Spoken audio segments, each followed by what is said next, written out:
Welcome, friends, to Kiki's Keys to Unlocking Your Best Life, sharing stories of people who have been through their worst and are now living their best.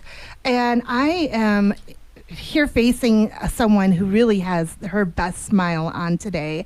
You are glowing, Miss Allison. Oh, thank you. Allison Beck is a very successful and motivated and compassionate financial advisor here in Tucson. And she had the honor of getting a pretty significant promotion today. I know we can't talk about the company itself because of rules and everything, but congratulations. You want to share your big announcement? Thank you so much. Yes, I was promoted to a regional vice president today. And what that means is I now get to keep 100% of what I make, and I am the broker. Awesome. Congratulations. I am so happy for you, and I can just see it. It's like radiating off you today. And this just worked out. You were my guest as well. I invited Allison to be part. We're members of the same BNI group, Rainbow Connections. So we just met recently through there. And you look like you have something to say. Oh, no. I was just seeing if I was close enough to the microphone. Sorry. No, you're good. Okay, so that's the one for the day. I always say every show we have to have one moment where I go off the rails slightly. So back on track, folks. Allison has a very successful financial advising business that she now owns 100% of. And she also comes with quite an amazing story that you had the opportunity to first tell your story through Jessica Corp. Am I saying that right?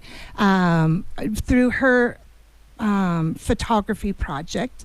Tell us a little bit more about what it was like doing that project and what you learned about yourself through that interview. So when I did the project with Jessica, it's called The Power of Her, I felt very vulnerable. I don't think I've even sent it to my father to read. I just laid it all out, and it was so healing and so cathartic for me. And I felt like other women were reaching out to me and thanking me for sharing my story, because now that I'm on the other side of most of it, a lot of them are still in the middle of it, and it gave them a lot of hope. So it felt really good to get out there. Well, thank you for doing that and sharing that with me, sharing that article. I'll go ahead and post the article on my Facebook today, too, for anyone else who's interested in it, if that's all right with you. Absolutely. Yeah. And so definitely I'm like, Allie, you would be excellent on this show. Talk about a worst to best story. You shared with me, and if you don't mind, for our audience who haven't read the article yet, tell me a little bit about those negative patterns that you found in your life and how that came from your childhood. So in my formative years, I was really taught that anger and love go hand in hand, and that people who loved you would get angry and then they would make it all better. And so I was in this constant cycle of fight or flight.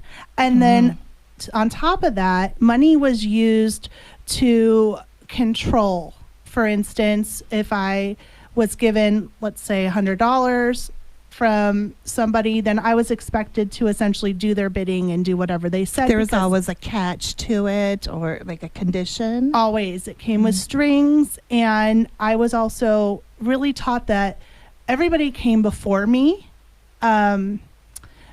Not with my dad, just in case he's hearing. Not you, Dad.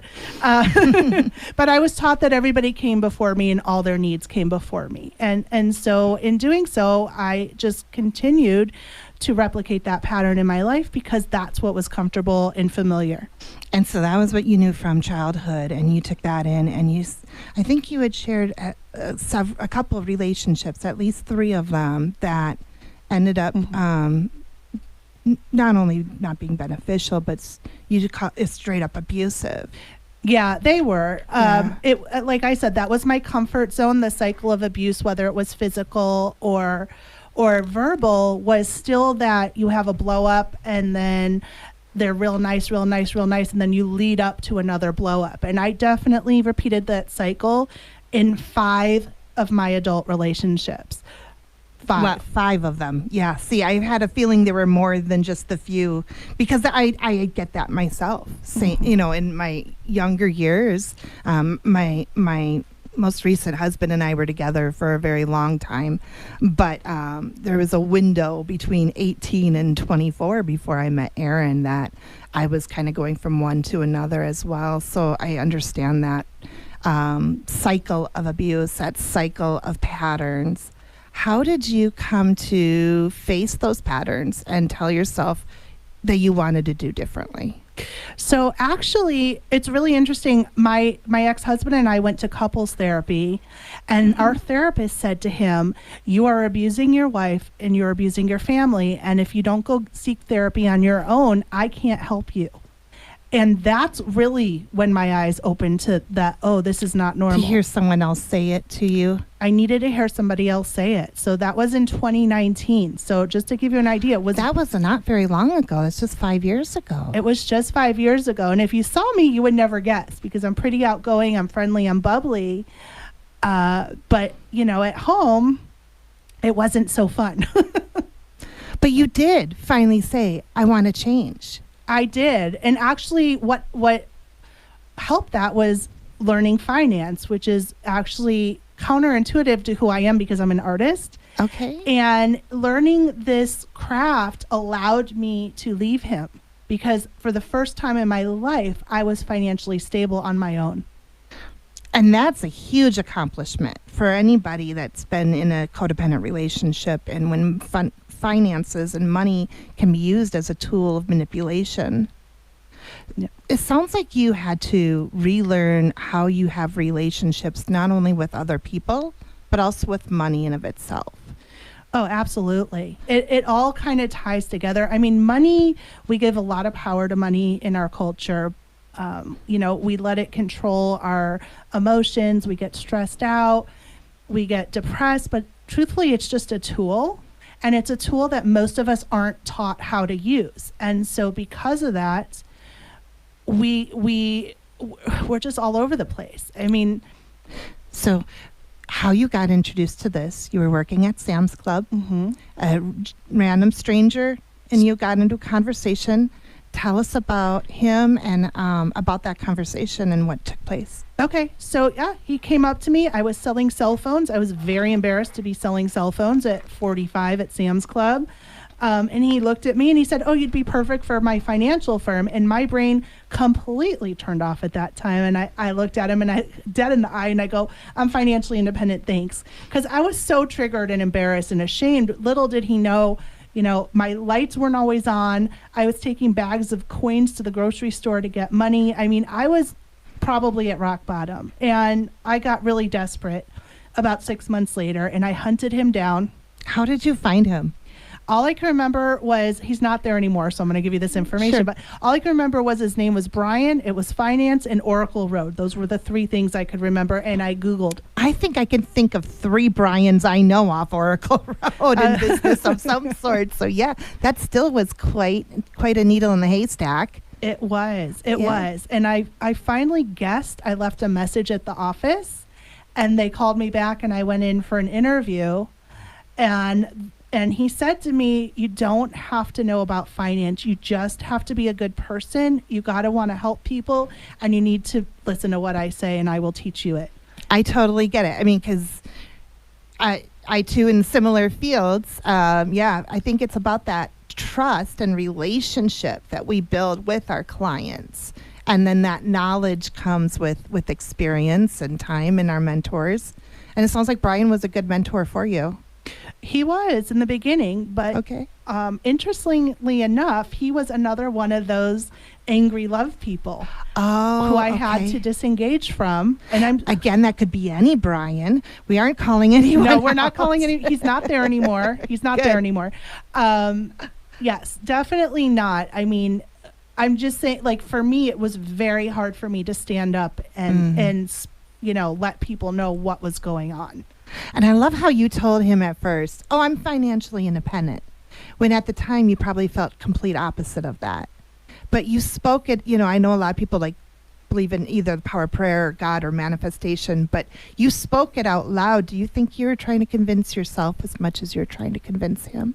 Oh, I'm sure I was. And I do believe in the power of spoken word and sonics. And that's how I start my day every day, is speaking things into fruition. That's awesome. So we're going to go into break just briefly to give some love to our sponsors, because without them, we wouldn't be able to be here talking to Miss Allison back on Kiki's Keys to Unlocking Your Best Life. We will be back right after this. And welcome back to Kiki's Keys to Unlocking Your Best Life, sharing stories of people who have been through their worst and are now living their best. We air on every Saturday live at 4 p.m. on KVOI, The Voice, 10:30 a.m. in Tucson region. Also, you can find my website, www.kikiskeys.life, or on YouTube or Facebook. Just search Kiki's Keys and you will find me out there. I am here today with Allison Beck, a financial advisor here in Tucson, talking about her patterns that she identified of giving herself up for relationships and allowing people to abuse her, and finding those patterns and finding that strength within to make a change. And you were sharing, you met this financial advisor that took you under their wing for the time being, and then you've just taken off since then. They are not even in the business anymore, and you're just succeeding brilliantly. And you were telling me off the air, you also really used a tool from Steve Harvey. Do you mind sharing more about that? I would love to share it. You can Google it. It's on YouTube. What you want to find is Steve Harvey's 300 list. And he talks about how he was homeless. I didn't know if you knew he was homeless. I did not. Yeah. No. I didn't either. I've only seen the polished Steve Harvey, but apparently he was homeless. And what he did was he wrote down a list of 300 things that he wanted in his life. 300 things. Very specific things. And he read it every morning and every evening. And he said that is the power of the spoken word, because not much else about his life changed other than he read it out loud to himself twice a day. And he went from being homeless to the Steve Harvey we know today using that 300 list. And so one thing that I do is I've recorded myself, because I'm lazy. I record. No, you're efficient. I'm efficient. Oh, Yes. I love that. Yes, you're right. I'm not going to be self-deprecating. I'm efficient. I work smarter, not harder. There you go. So I recorded myself saying it, and every time I plug in my phone, it reads me my 300 list. And so I listen to it every morning as I'm getting ready. That is so smart. I mean, I'm all about the affirmations. I got Nancy Jones recommended. I have one that doesn't only say good morning, but I love you, Kiki. I have to tell myself every morning. I think that's a brilliant idea. Yeah. So you got your list of 300. How long did it take for you to write that list out? It was not an easy list. Like, you may think you want 300 things, but most of us don't. So Right. the first 25 were pretty easy, but then I had to really get deep. Like, one of the things I really want to do is in memory of my mother, create a butterfly garden. But it was just this concept. So my list says I want to create a garden at Hershey Montessori in Ohio. That's a place we own. And I want to make it accessible to everybody is the next thing. And so each thing I really dug deep on so that I could see it and feel it and visualize it. Well, in order to get anywhere, we need to have some sort of roadmap, some way of knowing what steps to get there. Otherwise, it's just a dream and not a goal. So what are some of those goals that you had on your list that you have already knocked out? Oh, I've knocked out a lot of them, to be honest. One is I wanted 2 assistants. I have that. Congratulations. Thank That you. Makes a difference, too. Thank you. Hitting regional vice president was a big one. I hit that. Some of them involving my kids, where they all have safe and reliable cars. Not all of them are huge. One of them is I haven't knocked it out, but one of the things that I'm actively working on is paying off the lunch debt in Tucson. I did read that in your article. You really want to be able to benefit the schools and the children. I think that's great. Have you started making steps towards making that happen? So yes and no. I have a fund for it, just my own savings. The downside is you can't go in and just give them a lump sum donation. You either have to pay it all or know a student, because they can't willy-nilly decide who eats and who doesn't. Or you just take the same percentage off of everybody kind of thing. Yeah, it was not easy to work with the schools, to be honest. So, okay. Well, if anyone is listening that's a teacher or administrator of a school that really wants to work with Allie on that goal, definitely reach out. In fact, if someone does want to get a hold of you, do you have a website or information you'd like to share? Oh, sure. That's great. So you can go to my website. It's alliebeck.org, ALIBECK.org. Click on Get in Touch. It'll take you right to my calendar. Perfect. So let's talk a little bit about those first steps you took, leaving abusive relationships and starting your own career in finances. You had a mentor that said, you don't have to know it all. You can just get started where you're at. What were some other pivotal steps in your career? Well, I had to get licensed, and I was a 45-year-old mom who hadn't been to school in a very long time. So that was absolutely daunting. And I was so grateful to my mentor because he had set up a system called a guarantee system, and I was able to go through it and pass all of my tests relatively quickly. So I got all of that done before I left, which was pivotal because I needed. Oh, I get it. I was just messaging my assistant today who's taking her test in 2.5 weeks. Yeah. And so I'm really excited for her as well. And so I remember it was just 3 years ago when I retook everything because I was in Minnesota when I first got licensed, and then I let that lapse. And so then I got licensed down here. And at also 45 years old at the time, it's not easy, learning new things as we get into our perfect age, right? Oh, yeah. I agree. Yeah. I was like, how do I say this? I got kind of backed myself into a corner there, but yeah. But yeah, it is a challenge relearning things as you do get a little bit older. It really is. I think the biggest thing for me though, Kiki, was just making that decision and being strong in it and not having any doubts in my mind that I was leaving. And you did better than you probably expected, correct? I could not in my wildest dreams have expected that my life would be like this right now. So let's talk about that. What does it mean to be living your best life, Allie? Well, oh my gosh, I get to wake up and really do whatever I want every day. Now, whatever I want almost always involves going to my office and helping people because I get a charge out of helping people that I think honestly that's part of the endorphin hit from from having a narcissistic mother, but I'm able to do it in a healthy way.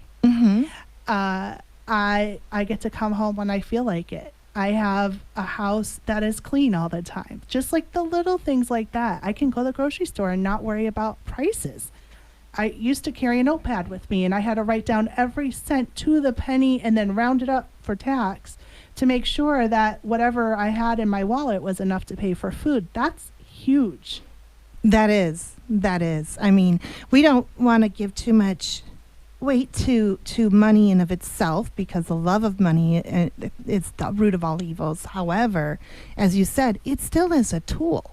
Right. And it's still silly to go through life thinking you can push in every nail without a hammer.